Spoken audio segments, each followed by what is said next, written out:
I heard my own son call me a burden before he even realized I was still on the line. That's the sort of truth you don't prepare for at 74. Not because you think you're protected from cruelty, but because you expect at least the decency of a lowered voice. He thought he'd hung up. He thought I'd drifted off into my old woman silence, the kind he's grown so comfortable assuming I live in. But the phone hadn't disconnected. No, it carried every word straight to me, clear as the church bell outside my window. Honestly, she's just a burden, Nathan said, calm, casual, as if discussing a faulty appliance. I sat very still at my kitchen table, fingers wrapped around a mug of tea gone stone cold. There was a pause on the line, one I didn't understand at first, and then another voice, a man's, polite, careful, his boss. "That your mother?" he asked. "Did she hear?" A door shut in the background, the car maybe, and Nathan lowered his voice only slightly. "No, she's fine. She won't know. She never knows. It's exhausting. Always needing something. Always calling." I closed my eyes. I hadn't called him in 3 days. The floor under my feet felt unsteady, though nothing in my little house had moved. I could hear the shift in Nathan's breath when he finally noticed the faint crackle on the line. "Mom? You still there?" I don't know what hurt more, what he said, or how quickly he tried to reel it back. "Mom? I didn't mean, the connection must have—" "I heard you," I said quietly. Just those 3 words. Even then, I didn't raise my voice. Even then, I felt the old habit of softening myself so he wouldn't feel cornered. But something inside me had already started to slide into place, like a door being pushed shut after too many years left open. "Mom, it came out wrong," he said. "You know how stressed I am. My boss is here. We're driving to the site. I didn't mean it like that." But he did. People don't invent new truths under pressure. They let the hidden ones slip. "I see," I murmured, though I didn't, not fully. Not yet. My hands felt oddly steady. "Drive safely, Nathan." "Mom, wait." But I'd already ended the call. For a long while I stayed right there at the table, the winter sun dragging its pale light across the linoleum floor. When you're my age, pain doesn't leap. It seeps, like water through old wood. His words settled slowly, filling every quiet corner of me until I could barely breathe. A burden. That was the word he chose. As if all the years of raising him alone after his father died, the night shifts, the 2 bus rides to the library job, the evenings spent helping him with homework while my hands still smelled of dust and old paper, had somehow rearranged themselves into weight pressing down on him. Maybe I should have cried. A younger version of me might have. But at 74, tears feel like something you save for the doctor's office or for funerals, not for truths you've already suspected in your bones. I stood up slowly, joints protesting the way they do on damp days. The house was quiet, too quiet. The kind of silence that presses back when you try to breathe through it. I walked to the living room window, the one that faced the maple tree my husband planted the year Nathan was born. A thin crust of frost still clung to the branches. I thought about calling him back. Not to scold. No, I've never been good at that. But to ask why. Why he felt this way. Why he said it. Why he never seemed to see me unless he needed something signed or something paid. But then I imagined the call. His sigh, the practiced explanations, the gentle insistence that I misunderstood. I've lived long enough to recognize when someone is preparing a story for me, one where I'm expected to play the forgiving mother with the tired smile. No, not this time. Instead, I turned off the kettle, poured the cold tea down the sink, and stood in my empty kitchen until the clock struck the hour. A burden. The word echoed once more, then settled somewhere deep, not like a wound, but like a decision. The house felt too small for the weight of that phone call, as if the walls themselves were holding their breath, waiting to see what I would do next.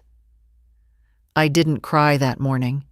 Grief at my age doesn't spill over. It settles, like a thin layer of dust no one bothers to wipe off anymore.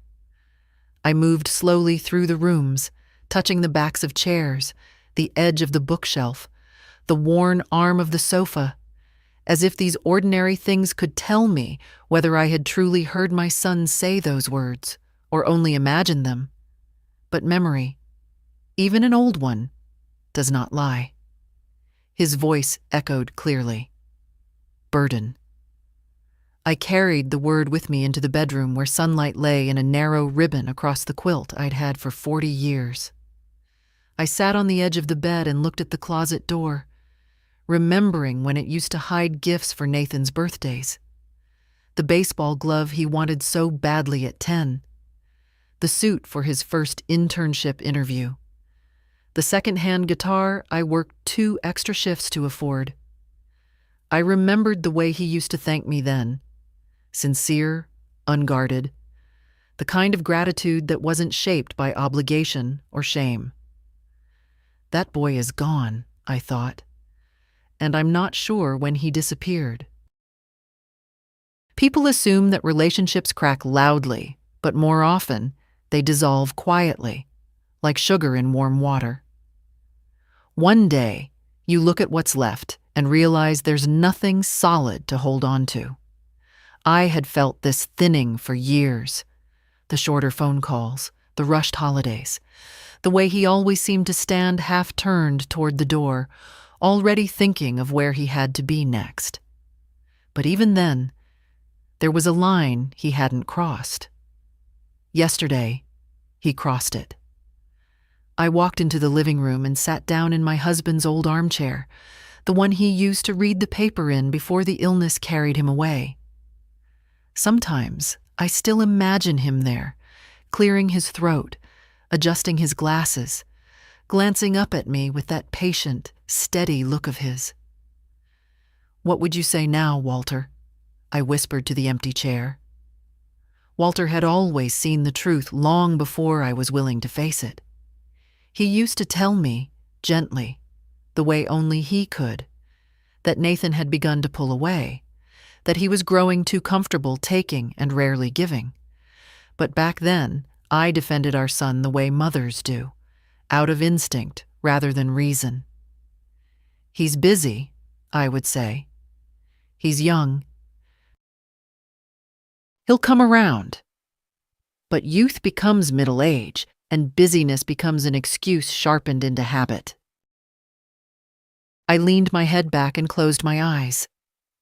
The memory of that morning replayed in slow motion. The cold tea, the cracked voice, the steady tone of a man who didn't think his words mattered because the person they were about was too old to count.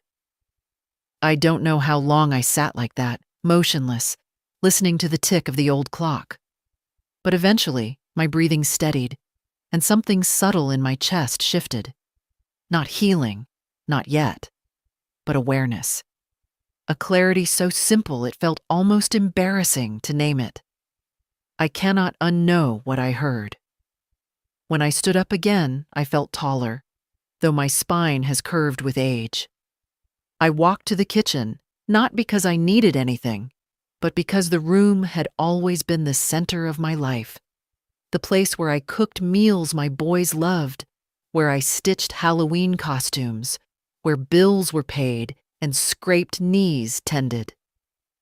I opened the cabinet and took down a mug, the chipped blue one Walter bought me at a street fair our last summer together.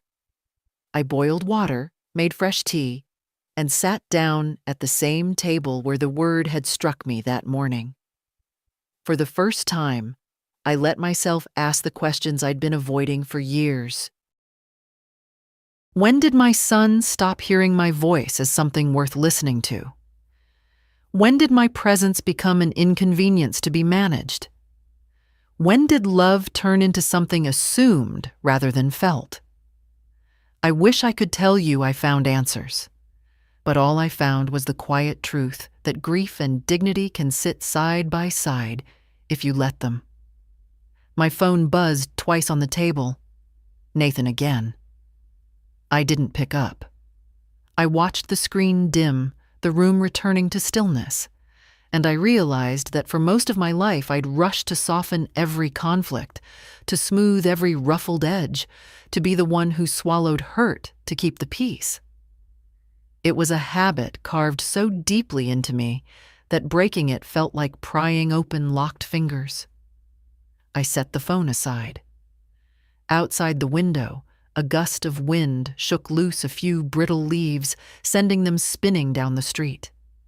The maple Walter planted had weathered decades of storms, roots deep enough to survive whatever came its way.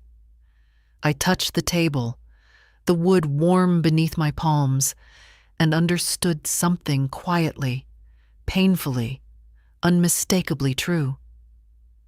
My son may have stopped seeing me, but I had not stopped being someone worth seeing. By evening, the house felt heavier than it had in years, as if silence itself had gained weight and settled into every corner. I moved from room to room without purpose, touching things that suddenly felt like artifacts from a life I wasn't sure I recognized anymore. A half-folded blanket on the couch, a stack of mail I hadn't opened, Walter's old fountain pen resting on the side table. He used to say it made him feel important, even though he only ever used it to sign birthday cards. I stopped in the hallway, looking at the framed photographs lining the walls. Nathan, at 5 years old with chocolate smeared across his cheek. Nathan at 12, missing a front tooth and grinning as if the world belonged to him. Nathan at 18, taller than me, awkward in his graduation gown, but proud. So proud. And me, standing beside him in every picture, smiling with the kind of hope only a mother can carry. When did he stop standing close to me? I couldn't pinpoint it. Perhaps closeness fades the way sunsets do. You don't see the moment light becomes darkness, only the aftermath. My knees ached, so I lowered myself into the armchair opposite the window. Outside, the streetlights were flickering on, one by one, soft halos of yellow light settling over the quiet neighborhood. Families were beginning their evening routines. The Johnson boys riding their bikes in circles, the Tanners dragging their trash cans to the curb, the Petersons' dog barking at absolutely nothing. Life continued, indifferent to the fact that my world had tilted that morning. It struck me then how long my life had revolved around being needed, first by Walter, then by Nathan. And when Walter passed, I clung to Nathan as if helping him was proof that I still had a purpose. Every ride to the airport, every last-minute loan, every casserole, every birthday spent waiting for a call that came late or not at all. I held on to those moments as if they meant he still saw me. I didn't realize until today how deeply I'd mistaken dependence for love. The phone buzzed again on the coffee table. I let it ring. A voicemail followed, then another buzz. A text. I didn't reach for it.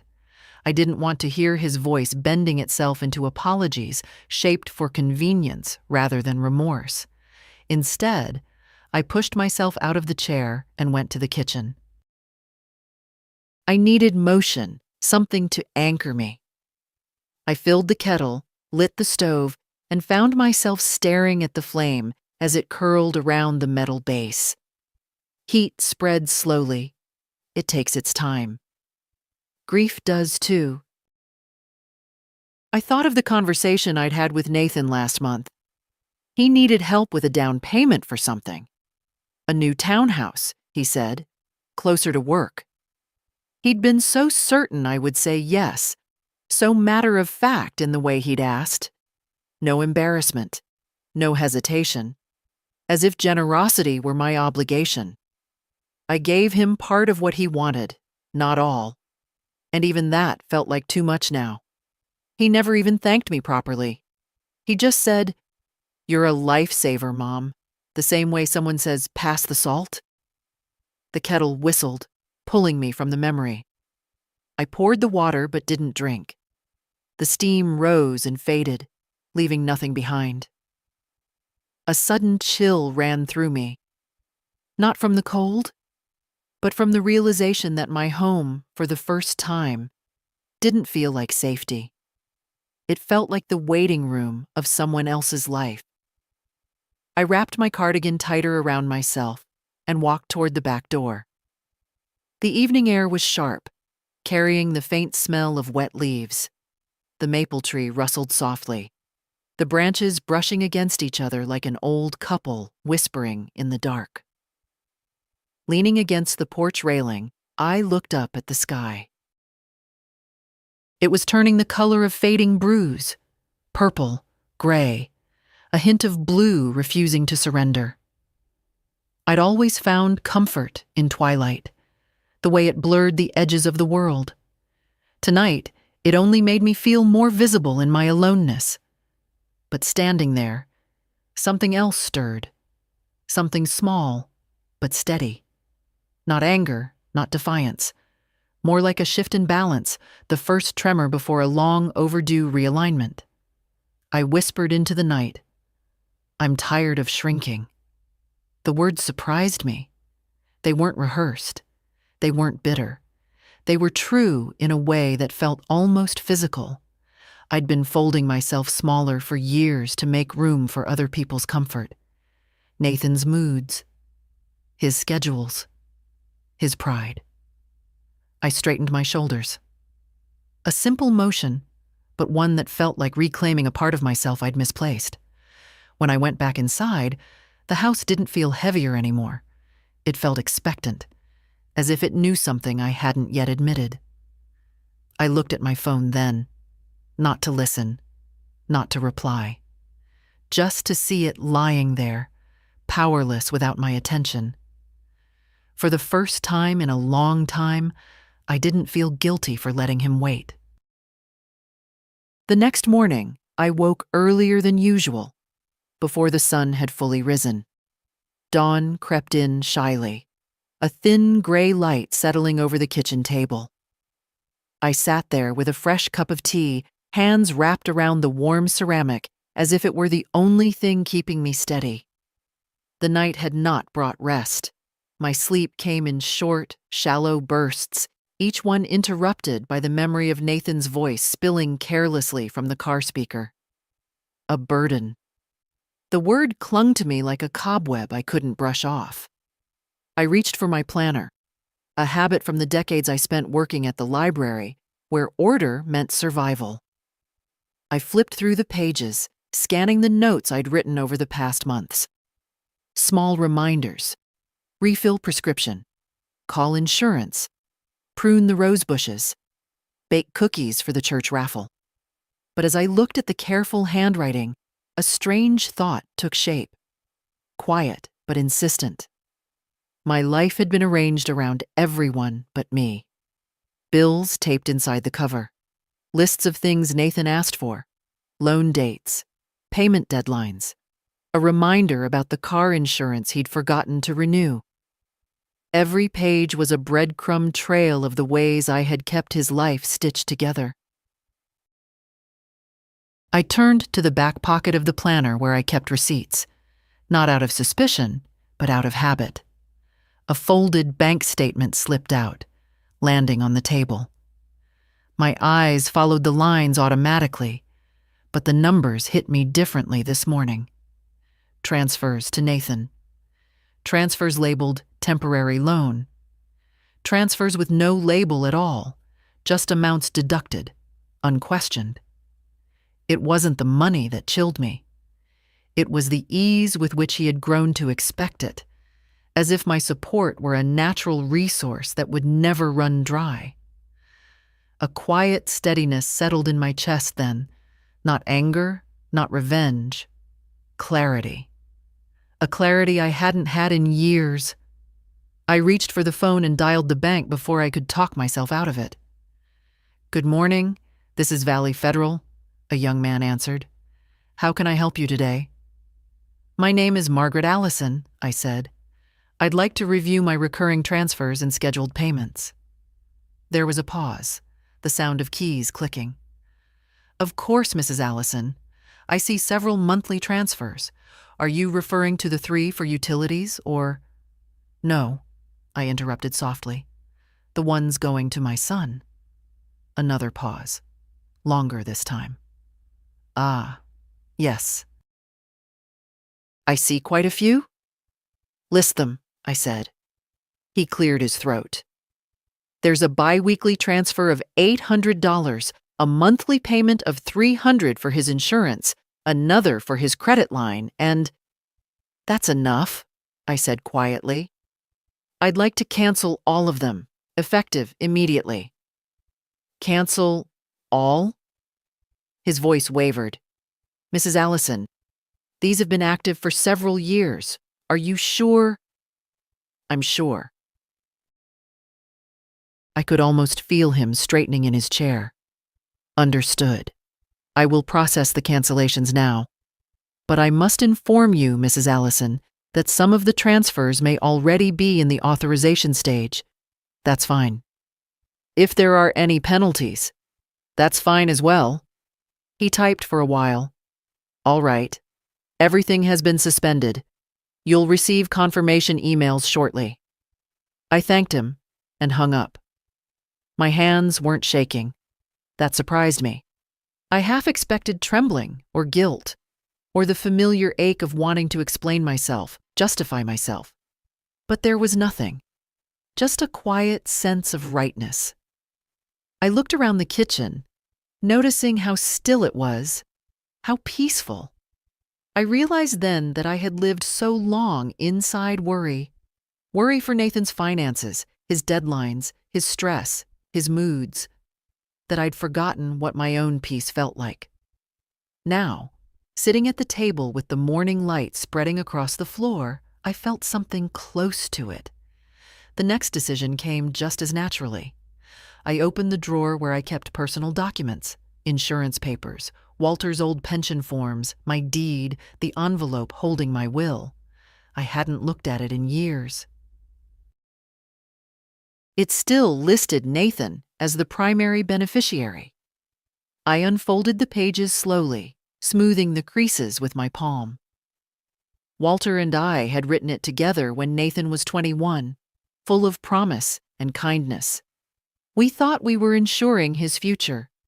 But now, holding the brittle paper, I understood something painful but necessary.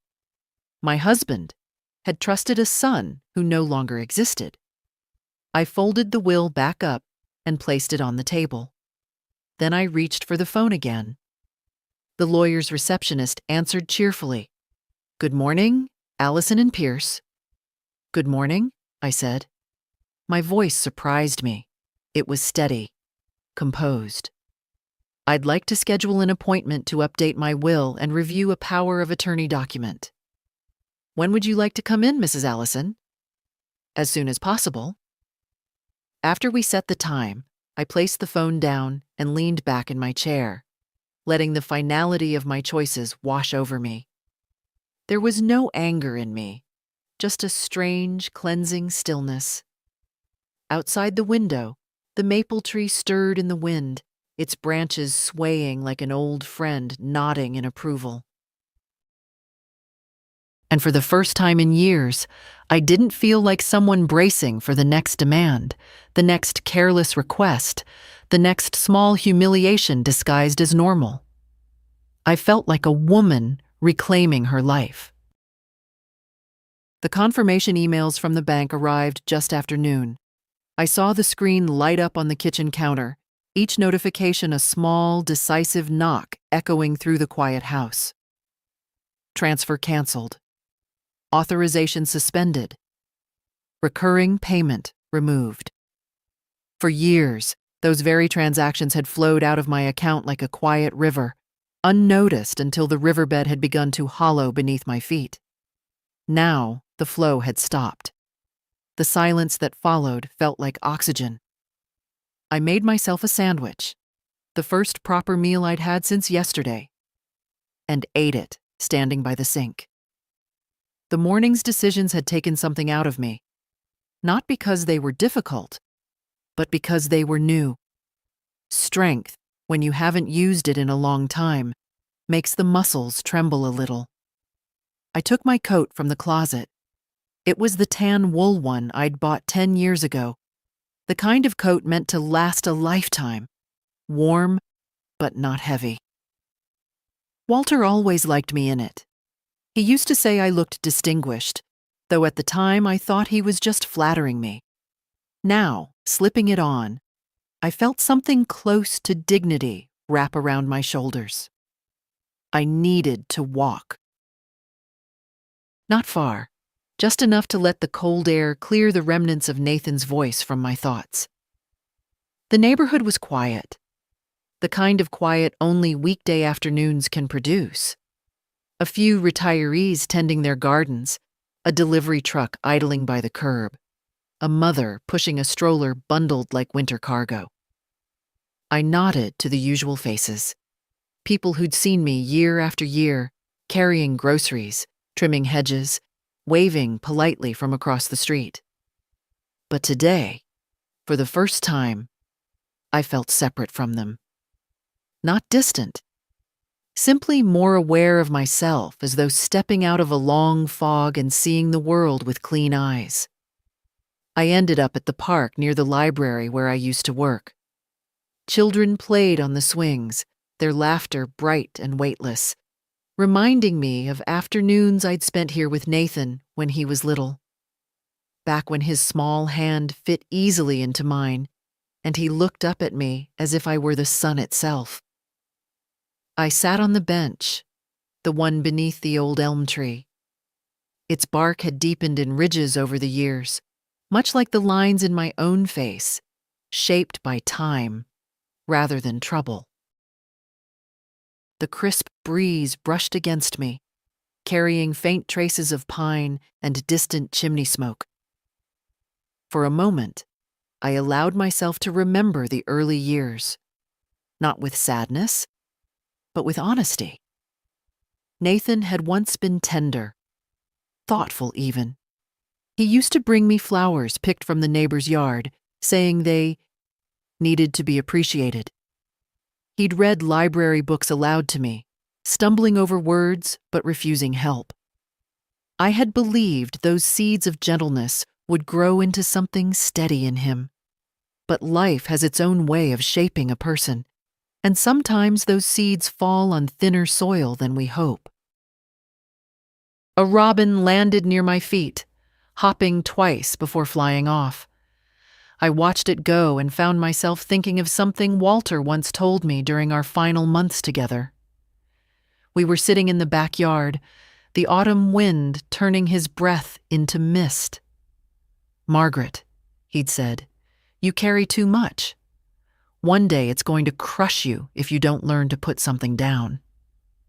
At the time, I'd brushed it off, insisting that motherhood was simply a matter of strength, that loving someone meant holding on, even when they pulled away, even when their weight doubled. But now, with years and loss stretched between then and now, I understood what he meant. There comes a point when holding on is simply another way of hurting yourself. I took a long, slow breath, feeling the cool air settle inside my lungs. When I returned home, the house no longer felt oppressive. If anything, it felt expectant, as though the walls themselves sensed a shift. I set my coat on the rack and checked the clock. Still an hour before I needed to leave for the lawyer's appointment. My phone vibrated. Nathan again. I let it ring. Then I turned the phone so the screen faced down. A small act, but strangely powerful. In the quiet, I reviewed documents, the deed to the house, my insurance, my savings accounts. I ran my finger along the edges of the papers, feeling the weight of every signature I'd ever given for Nathan's sake. Car repairs, tuition he never finished, a business loan he called a sure thing, which dissolved within 6 months. Each decision made with the hope that money could fill the gap between us, or at least keep it from widening. But today, instead of feeling foolish, I felt free. I had loved the best way I knew how, with effort, with sacrifice, with constancy. If he had misused my generosity, that was his failing, not mine. At 3 o'clock, I gathered the papers into a neat folder and placed it into my tote bag. The sunlight through the window had shifted to a softer angle, casting long stripes across the floor. I paused for a moment, letting that light settle on my face. A burden, he had called me. But as I stepped out of the house, locking the door behind me, I felt lighter than I had in decades. He didn't know it yet. Perhaps he never would. But something inside me had finally woken up. The lawyer's office sat in a quiet brick building near the courthouse, a place where time seemed to move a little slower, as if even the air encouraged reflection. I'd been here only once before, years ago, when Walter and I first drafted our will. Back then, the future felt like something we could plan neatly, lay out logically, like books on a shelf. What a tender illusion that was. Inside, the receptionist recognized my name and gave me a gentle smile, the kind reserved for people old enough to deserve respect, even if the world rarely grants it. "Mrs. Allison, Mr. Whitmore will be right with you." I thanked her and sat on a leather chair in the waiting area. My folder lay on my lap, the documents inside resting like small, decisive stones. I traced the edges with my fingertips. The deed, the old will, Walter's pension statement. The power of attorney Nathan had insisted I sign 5 years ago, just to make things easier. I hadn't questioned it then. Questioning my son had felt disloyal. The door opened. "Margaret," Mr. Whitmore said, leaning on the frame. "Come in." His office smelled faintly of paper and cedar. He motioned for me to sit, then settled behind his desk with the slow, deliberate movements of a man who had spent decades witnessing the intimate unraveling of other people's lives. "What can I help you with today?" he asked. I placed the folder on his desk and opened it. "I need to make some changes." He glanced at the papers, then at me. His eyes softened. "Is everything all right?" It was a simple question, but the kind that could knock the breath from a person if answered honestly. Still, I found no tremor in my voice. "I need to revoke the power of attorney granted to my son," I said, "and update my will. He is no longer the person my husband and I believed he would be." Mr. Whitmore didn't pry, though his expression held understanding. Older men often do. They've seen the fractures families try so hard to hide. "Of course," he said. "We can take care of all that." He reviewed the documents quietly, occasionally making notes. I watched his pen move across the page, the ink spreading smoothly, forming the first lines of a future that belonged to me alone. "For the new will," he asked gently, "who would you like to name as your beneficiary?" The answer came without hesitation. "My granddaughter, Lily." Lily, who showed up without asking. Lily, who brought flowers from her garden because she knew I loved the way they brightened the kitchen. Lily, who saw me not as an obligation, but as a person. He nodded. A trust may also be appropriate, given your assets. It would protect everything from misuse.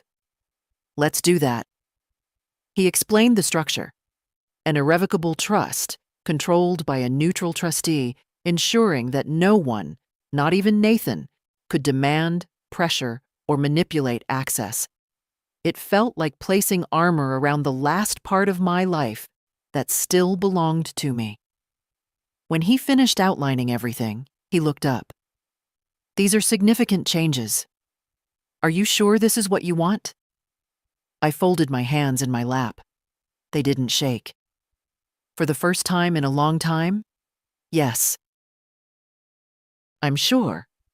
He gave a small, approving nod, the kind a doctor might give a patient choosing the hard but healing path. All right, I'll prepare the documents. You'll sign them at our next appointment. As I stood to leave, he added softly, You're doing the right thing, Margaret. Protecting your dignity is never a selfish act. Outside, the late afternoon light had turned golden, brushing the sidewalk with a warmth that didn't quite reach the air. I breathed in deeply, letting the coolness fill my lungs. My steps toward the car felt steadier than they had that morning. Each one carried a faint echo of something I'd almost forgotten. The knowledge that my life still had boundaries I had the right to defend. Driving home, the maple tree by my window was the first thing I saw. Its branches lifted slightly by the wind, as if greeting me. Something had shifted. Not in the world, but in me. That evening, the house felt unusually quiet, as if it were holding its breath right alongside me. I had never been afraid of silence. It had filled my life for many years after Walter passed. But tonight, it felt different. Not heavy, not painful, just watchful. As though the walls themselves were waiting to see whether I would take back my decisions or stand firm.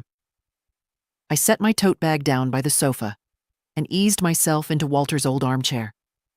My shoulders ached from the day. Not from strain, but from the unfamiliar weight of acting entirely for myself. It's surprising how heavy self-respect feels at first when you've gone years without lifting it. The phone lay on the coffee table, screen dark and still. I didn't touch it. For a long time, I simply sat there, listening to the faint hum of the refrigerator, the distant bark of a dog down the street, the soft tapping of branches against the window. Sounds I'd heard 1,000 times but never really noticed until now. Then the buzzing began. A single vibration, then another, then several in quick succession. The screen lit up, casting a pale glow across the room. Nathan. I didn't need to open the messages to know their tone. I could almost hear the rhythm of them. First the tentative apology, then the practiced explanation, then the subtle accusation disguised as concern. I'd lived long enough to recognize the shape of a pattern. I turned the phone face down. But a few minutes later, it buzzed again. And again. Like a stubborn reminder of a tether I had spent the entire day cutting. I closed my eyes, inhaled slowly, and reminded myself, not answering was allowed. Silence, too, was a boundary. By the time the phone stopped vibrating, twilight had deepened outside. The last of the pink light stretched along the horizon, pulling shadows across the room. I liked the way the colors softened the edges of the furniture. Everything looked a little gentler in the dimming light. Even the memories. I leaned my head back and let myself drift to the thought that had hovered at the edges of my mind all day. What do I owe my son now? Not in the moral sense. Guilt had worn itself out long ago. But in the practical one. If I no longer held his financial burdens, if I no longer played the role he depended on, what place did he imagine for me in his life? I suspected the answer, a decorative one. A holiday chair to fill, a soft voice to soothe, a wallet to open when he stumbled. But I was no longer willing to be anything that existed only on his terms. The phone vibrated once more, this time long enough to signal a voicemail. Then silence settled again. I don't know how much time passed before I heard the soft scrape of something at my front porch. A car door closing. Footsteps on the wooden steps. The familiar rhythm of someone who knew exactly how the boards creaked. For a moment, my heart tightened, not with fear, but with the instinct of a mother bracing for impact. A knock followed, firm, impatient. Then another. I didn't rise right away. I let the sound echo through the hallway, let it roll over me like cold water. When I finally stood, I did so slowly, feeling the steadiness beneath my feet. This time, I wasn't rushing toward an apology I didn't owe. At the door, I paused, resting my hand on the frame. The porch light cast a yellow glow across the frosted glass. Nathan's silhouette stood on the other side, shoulders rigid, head tilted forward, the stance of a man accustomed to being heard the moment he demanded it. I breathed in deeply before opening the door. He didn't greet me. He didn't even try to soften his expression. "Mom," he said, his voice clipped. "I've been calling all day." "I know." "You didn't answer." "No," I said calmly. "I didn't." He blinked, taken aback by the simplicity of my reply. He wasn't used to me being direct. He wasn't used to me withholding explanations. "I need to talk to you," he said, stepping slightly forward as if prepared to cross the threshold without invitation. I didn't move. "Then talk," I said. "But stay outside. I'm not ready to host company tonight." His jaw tightened, irritation flaring behind his eyes. But for once, he didn't push. Maybe it was the shift in my tone, the absence of pleading, of softness, of guilt. I think he heard something new in my voice, something unfamiliar to him. Respect for myself. He exhaled sharply. "Mom, what is going on? I got notifications from the bank. All the transfers were stopped. All of them. Why would you do that without talking to me?" The question wasn't surprising.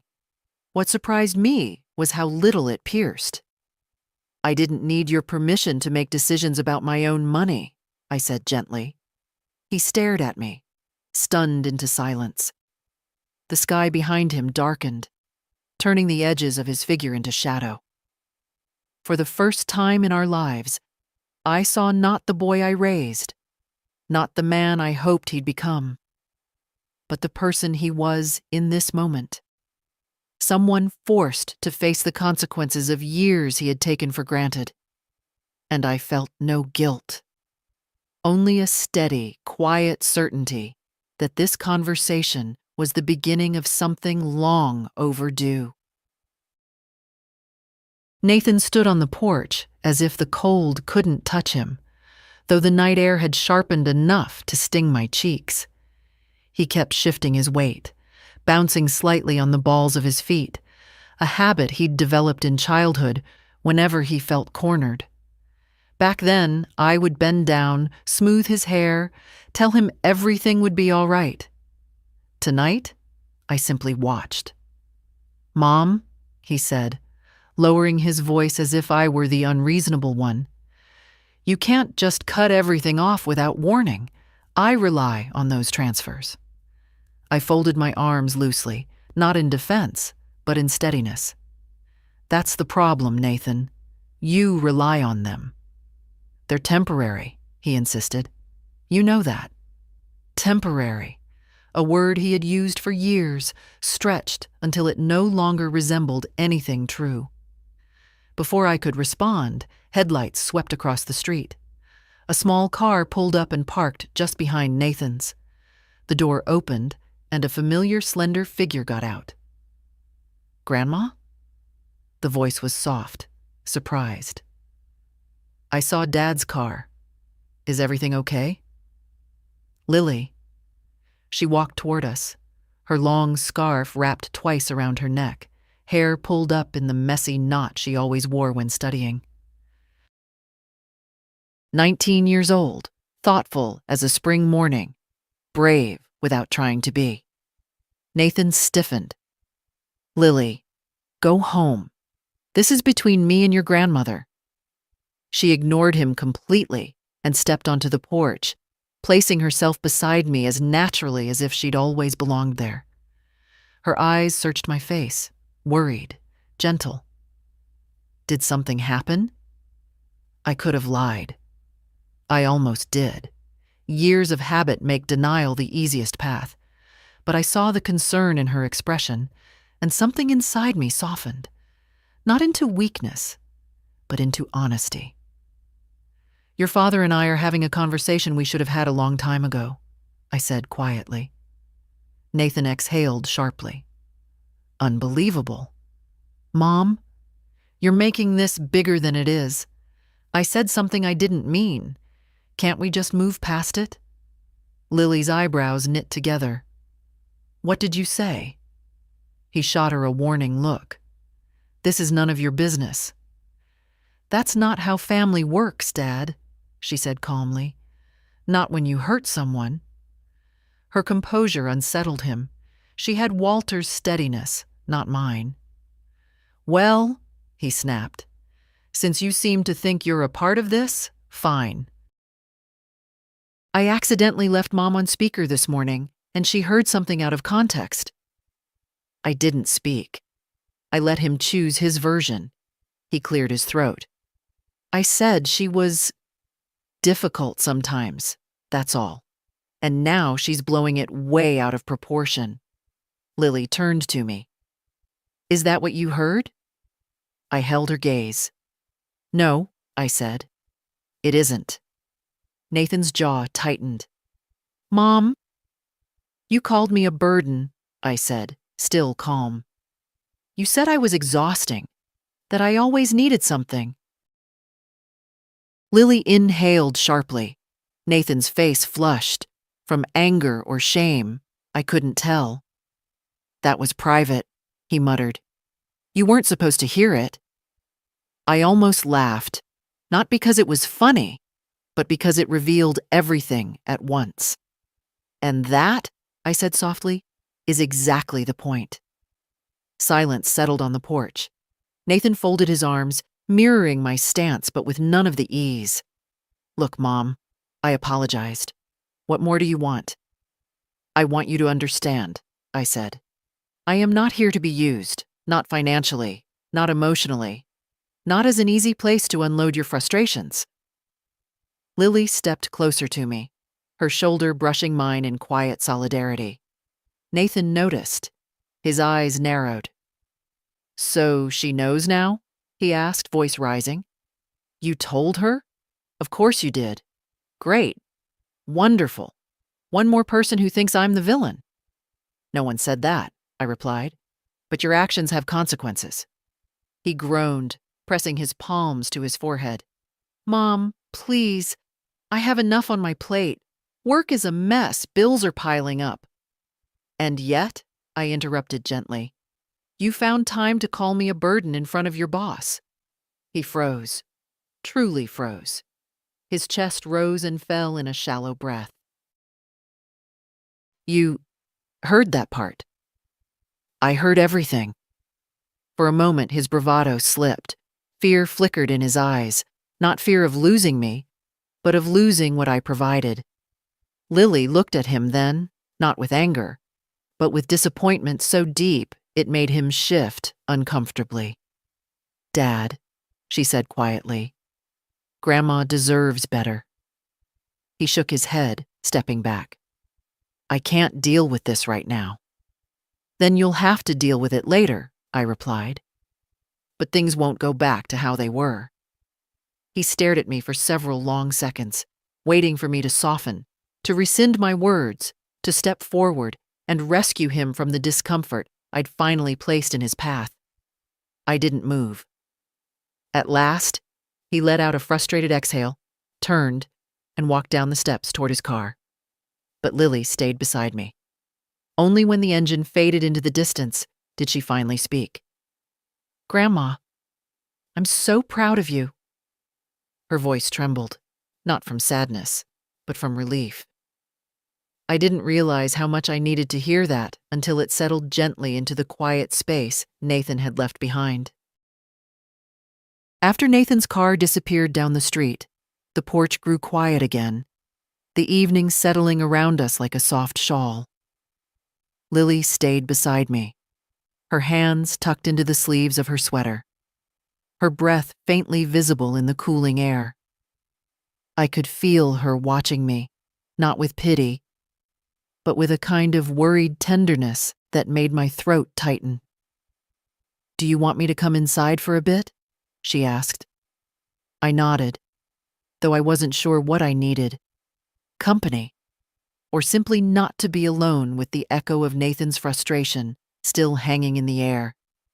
Inside, the house felt warmer.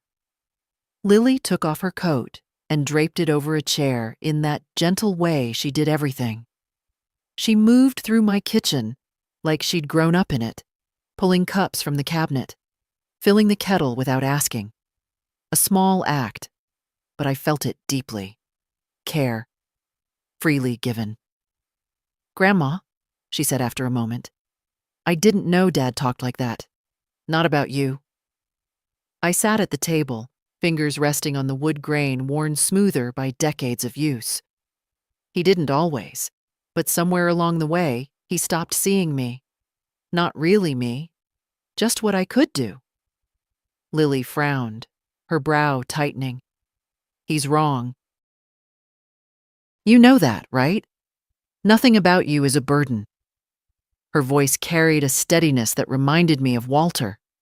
That same grounded certainty, as if truth were something you didn't have to force. Only speak. "I'm beginning to understand that," I said. She placed a cup of tea before me. I wrapped my hands around it, letting the warmth seep into my fingers. "Dad's stressed," she said quietly. "He's been having problems at work for months. He doesn't talk about it, but I hear things. Deadlines missed, numbers not adding up. He's trying to impress that new supervisor." I felt a small shift inside me. Not compassion for Nathan exactly, but recognition.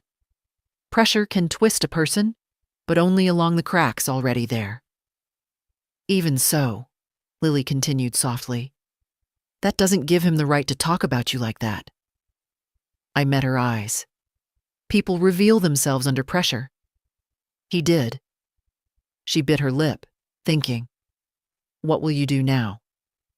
I looked around my quiet kitchen. The place I'd lived my whole adult life. The place where I'd carried joy and grief and everything in between. And for the first time in a long while, I didn't feel small in it. I didn't feel like someone waiting for a phone call, a request, a reminder of usefulness. "I'll start living on my terms," I said simply. "And Nathan will have to learn that my boundaries are not negotiable." Lily nodded slowly, as if committing that truth to memory. After a moment, she reached across the table and covered my hand with hers. "I'm here," she said, "for whatever comes next." It struck me then how rare it is to be loved without requirement. Her loyalty wasn't born of obligation or debt. She didn't want anything from me but my well-being. "Thank you, sweetheart," I whispered. "You have no idea what it means to hear that." She smiled, a soft, earnest smile that warmed the room more than the tea ever could. Later, when she left for the night, the house felt quieter, but not empty. Instead, it felt like a space I had reclaimed, a home that belonged to me again. The phone remained on the table, face down, its silence no longer a threat. For the first time in many years, I slept without waiting for someone to need me. The next few days unfolded with an odd, steady quiet. I kept waiting for the familiar tug of guilt to return, the old instinct to smooth things over, to reach out, to apologize for causing discomfort, even when I'd been the one wounded. But it didn't come. Not this time. Instead, there was only a gentle sense of space around me, as if I'd opened a window in my own life and let stale air escape. Nathan didn't call that first morning, nor the next. By the third day, I knew the silence wasn't accidental. He was gathering himself, preparing an approach, one that would sound reasonable, measured, coded in the sort of concern that hides frustration. I could almost predict the script, but what I didn't predict was the call I received instead. It came just after 11, a number I didn't recognize. When I answered, a man cleared his throat on the other end. "Mrs. Allison? This is Mark Delaney. I'm Nathan's supervisor." The voice from the car, the witness to everything. I sat down slowly. "Yes, I remember." He hesitated. "I hope you don't mind me reaching out.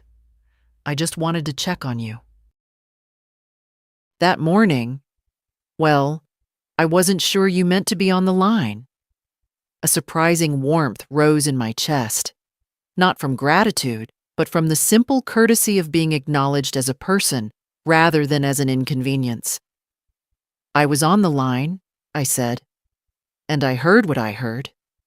He exhaled, the sound full of discomfort. "I wanted to apologize for that. It wasn't my place to listen." "The fault wasn't yours." He paused again. "Nathan's been out of sorts at work. He's under review for a couple of errors in recent reports. He told me he's dealing with family stress. He cleared his throat. "I wanted to be sure you weren't being taken advantage of." The bluntness of the question startled me more than anything Nathan had said. I answered honestly. "I have allowed more than I should, but that's changing now." Another pause, this one softer. "Good," he said. "You deserve better than the way he spoke that morning." I thanked him quietly and ended the call. For several minutes I remained seated, staring at the teacup cooling between my palms. Something about the conversation left me unsettled, not in a painful way, but in a revealing one. Nathan hadn't only exposed his contempt to me, he'd exposed it to the one person in his professional life he needed to impress.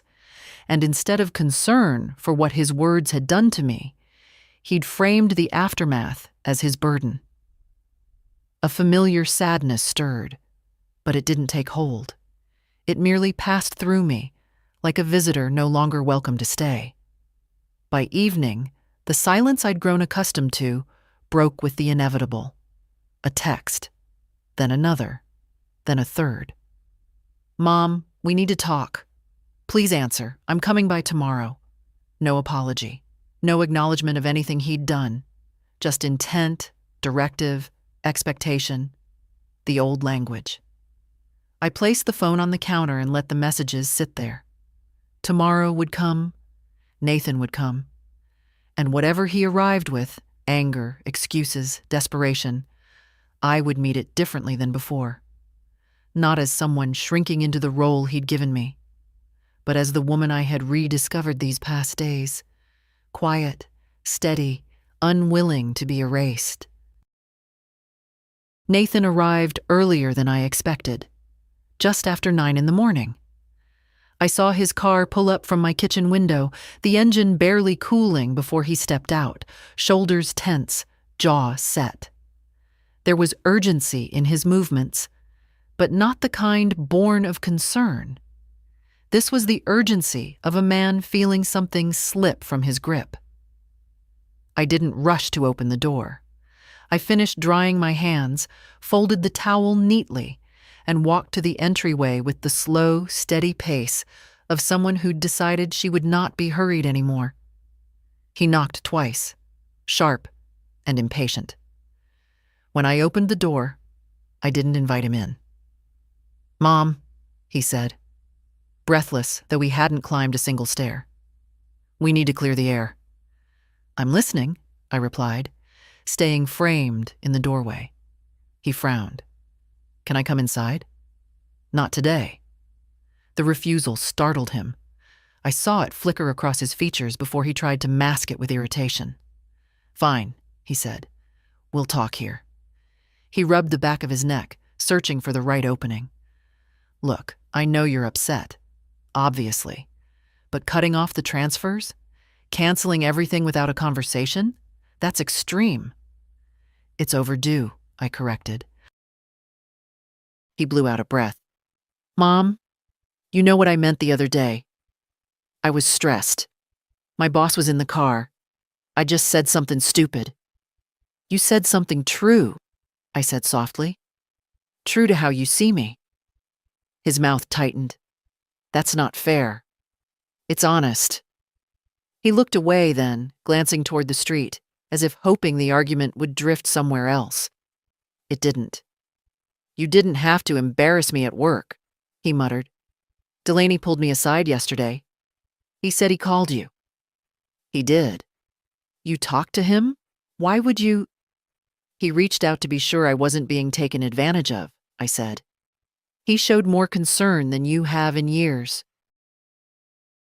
That struck him hard. I saw the flinch he couldn't hide. "Mom," he said, lowering his voice, "my job is on the line. I can't have people thinking I'm irresponsible." I held his gaze. "Then perhaps you should start behaving responsibly." His nostrils flared. A small detail, but I'd known him long enough to recognize the moment anger began replacing reason. "This isn't you," he said. "You don't make decisions like this. You don't cut people off." "You're right," I said quietly. "I didn't. For a long time, I didn't. I let myself be whatever you needed, even when what you needed hurt me." He blinked, thrown by the calm in my tone. "I've supported you for decades," I continued. "Not because I had to, but because I loved you. I still do. But love cannot survive on one side forever." He shook his head, frustrated. "So what? You're just done now? After everything I've carried?" "Everything you've carried?" I repeated gently. "Nathan, most of what you carried, I handed you. Most of what you struggled with, I paid for. And most of the time, you never even said thank you." His lips parted, but no sound came out. For a long moment, we just stood there, the morning light stretching across the porch, illuminating truths neither of us had said aloud before. "I'm not punishing you," I said finally. "I'm protecting myself. And I'm choosing a different way to live. One where my worth isn't measured in what I give up." He swallowed hard, emotion flashing across his face. Frustration, disbelief, fear, but not remorse. Not yet. "So that's it," he whispered. "You're choosing this distance?" "I'm choosing dignity," I said. "You're welcome to meet me there, if you're willing to." He didn't respond. Not a word. He stepped back slowly, as if the porch itself had become unfamiliar ground. "Mom," he began, but the rest never came. He turned, walked to his car, and drove away without looking back.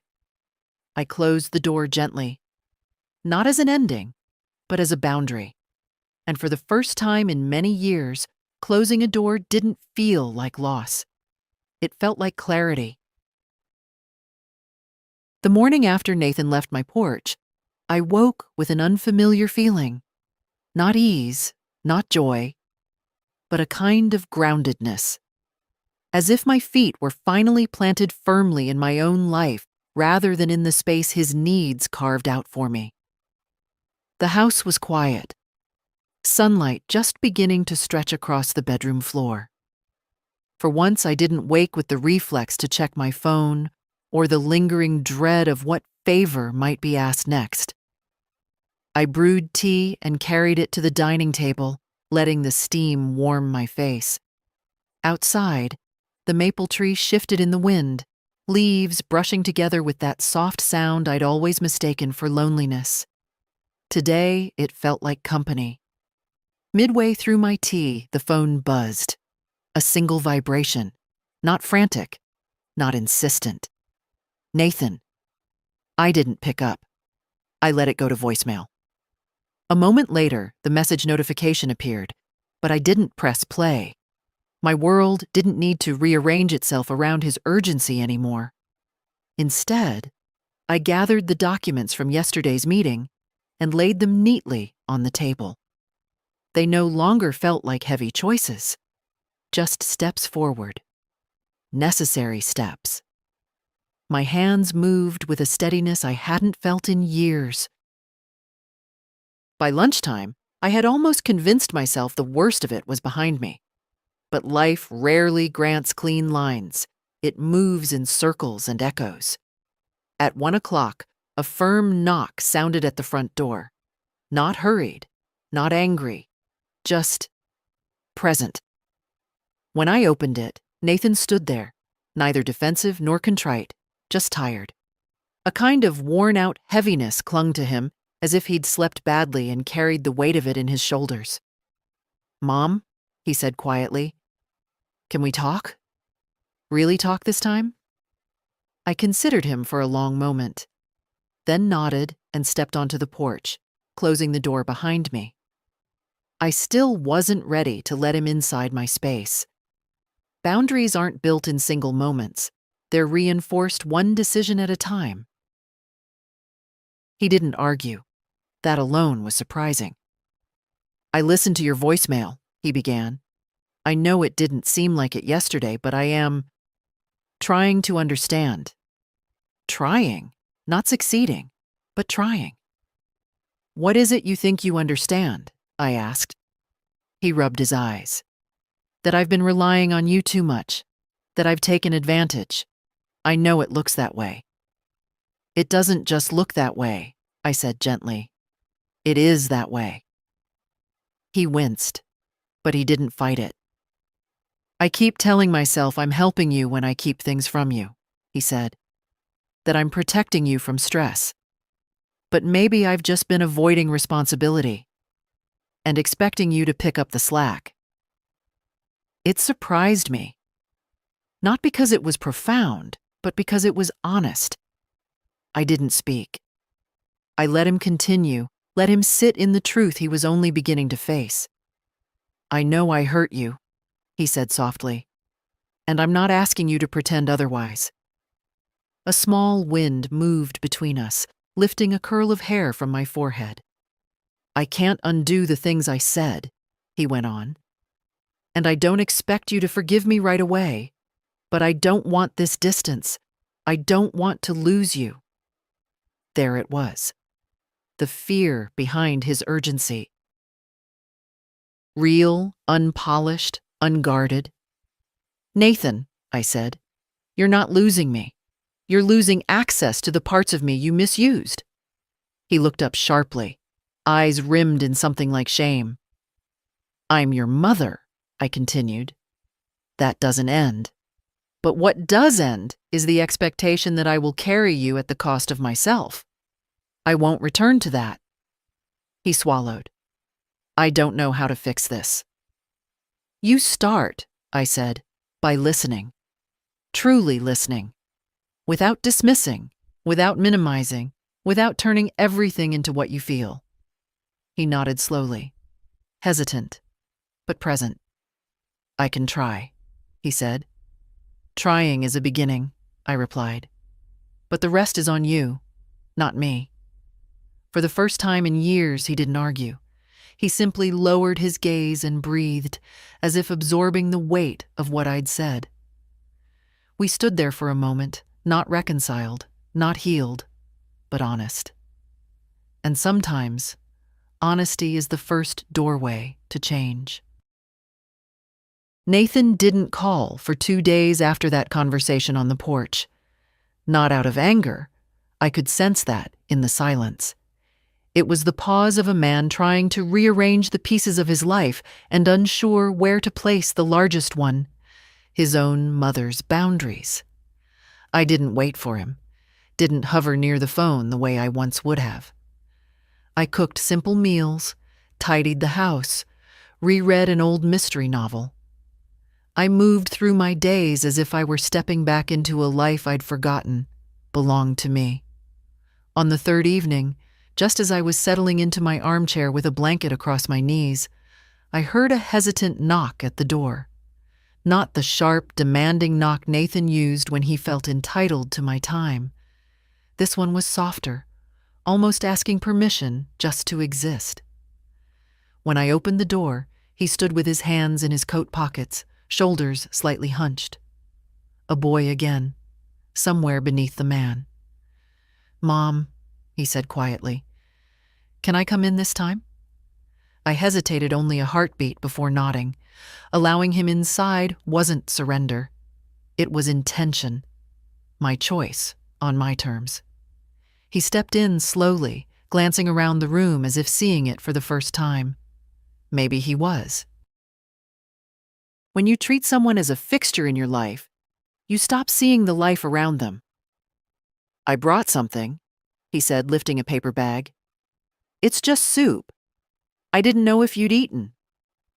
A small offering. Awkward, but sincere. I thanked him and set it on the counter. He sat on the edge of the sofa, elbows on his knees, staring at his hands. "I've been thinking," he began. "About everything. About what you said." I waited. He needed space to find his way through the truth, not a map handed to him. "I used to think," he said slowly, "that taking help from you was just part of how families work. You know, you help with what you can. But somewhere along the line, I stopped noticing the difference between help and dependence." He lifted his gaze. There was no anger there now, only bewilderment at the person he'd allowed himself to become. "I don't know when it happened," he said, "but I started assuming you'd always say yes, that you'd always be there. I didn't think about how that must feel for you. I didn't think about you at all." His honesty washed over me like a quiet tide, not erasing the past, but smoothing its harshest edges. "You hurt me," I said softly. "Deeply." "I know." His voice cracked. "And I am sorry, Mom, truly. Not because I'm losing money or help or anything like that, but because I didn't see you. I didn't act like you mattered." I let the words settle. Genuine remorse has a different texture. Thinner, quieter. His felt real. "I can't promise I'll get everything right," he added, "but I want to try. I want to do better. I want you in my life. Not because I need you, but because I love you." The air between us felt fragile, like a sheet of thin glass. "You're taking the first steps," I said. "That's all I ask.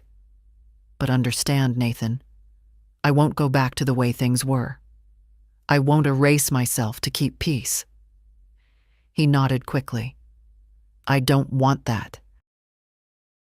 And I don't want to be that man anymore." A long silence followed, but it wasn't uncomfortable. It was a space we hadn't allowed ourselves in years, a space where truth could breathe. Finally, he stood. "I should go. I don't want to overwhelm you." "You didn't," I said. "It's enough for tonight." At the door he paused, one hand on the frame. "Mom? Thank you for not shutting me out." I shook my head gently. "No, Nathan. I'm inviting you in. Differently. That's not the same as letting you walk over me." He swallowed hard, nodded, and stepped into the night. When I closed the door, I didn't lean against it for support the way I once might have. I simply stood there, feeling the stillness settle into me like something earned. We weren't healed. We weren't fixed. But we were finally, blessedly, honest. The next morning, I moved through the house with a lightness I hadn't felt in years. Not joy. No, joy is something brighter, louder. This was something softer, like finally being able to exhale after holding my breath far too long. I made oatmeal, sliced a pear, opened the curtains. The maple tree outside glittered with dew, catching sunlight the way memory catches truth. Gently, but persistently.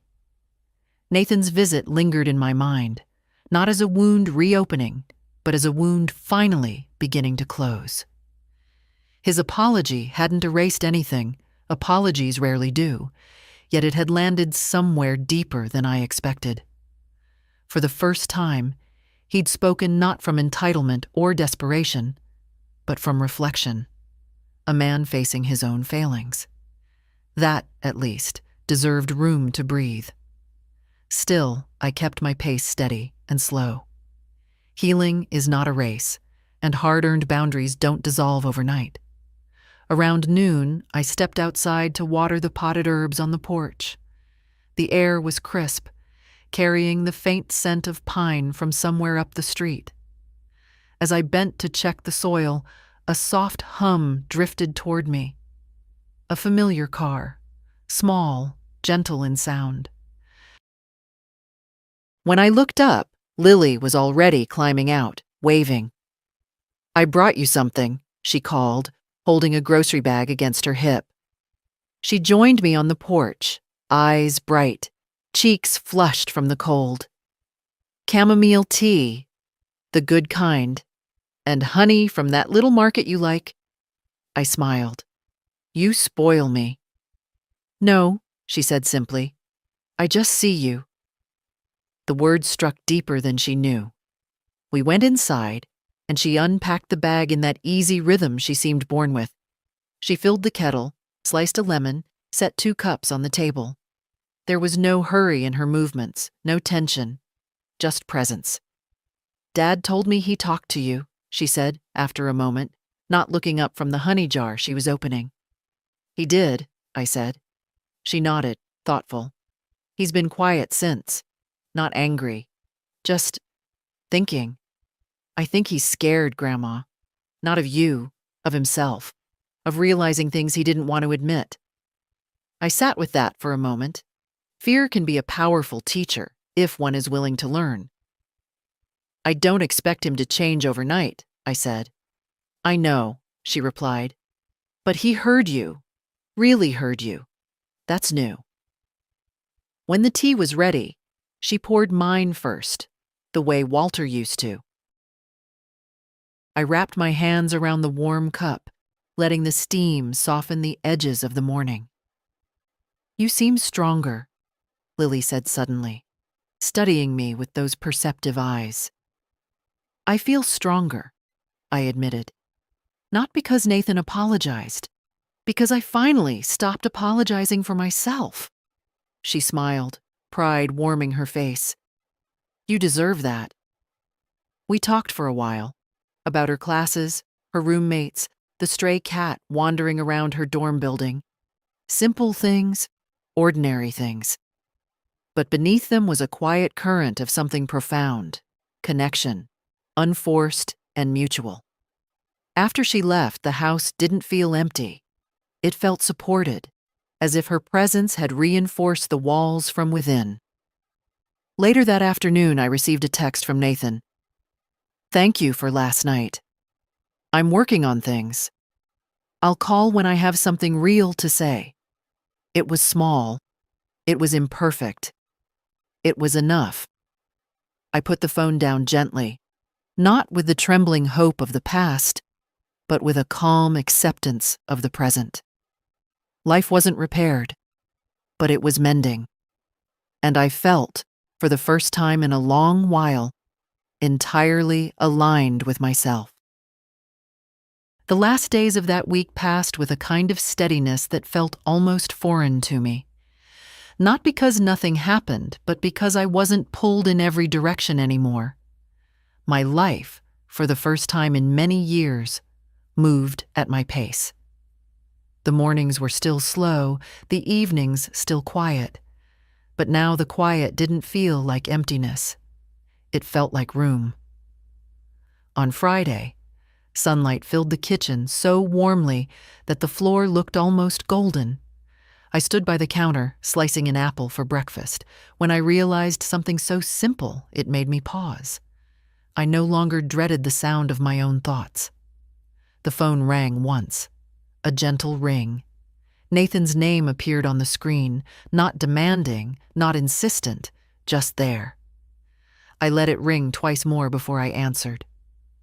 "Hi, Mom," he said. His voice wasn't tense this time. It carried the soft exhaustion of someone trying to walk a new path without knowing if he's placing his feet correctly. "Hello, Nathan." "I've been thinking a lot," he said. "And I know thinking isn't enough, but I wanted to tell you what I figured out." I sat down at the table, letting the chair creak beneath me. "All right. Go on?" There was a pause. Not defensive, not rehearsed. Just a man searching for words he'd never had to say before. "I hurt you because it was easy," he said quietly. "Because you were always there, no matter how careless I was. I never asked myself what it cost you to be that patient. I just assumed you would always absorb it." The honesty startled me. Not because it was dramatic, but because it was unguarded. "I don't want to be that man anymore," he continued. "I'm getting help. I talked to someone at work about the stress and the mistakes I've made. I'm trying to take responsibility for more than just the job, for how I've treated you." I closed my eyes for a moment, letting the words settle. They didn't erase anything. They weren't meant to. But they reached a part of me that had waited years to be acknowledged. "I'm glad you're doing that," I said. "I know I don't deserve your trust back right away," he said. "But someday, maybe I can earn a little of it." Outside, the wind brushed against the windows, a quiet rustle like an old friend clearing its throat. "You can begin by keeping your word," I said. "By seeing me as a person, not a solution." "I will," he said quickly. "I promise." Promises, I knew, were fragile. But beginnings rarely come in perfect form.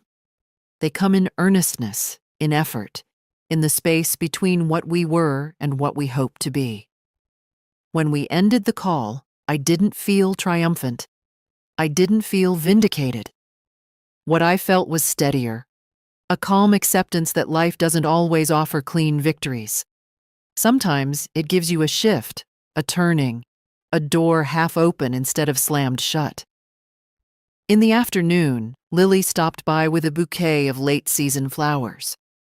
She placed them on the table and looked at me with that bright, searching gaze of hers. "You look peaceful," she said. "I feel peaceful," I answered.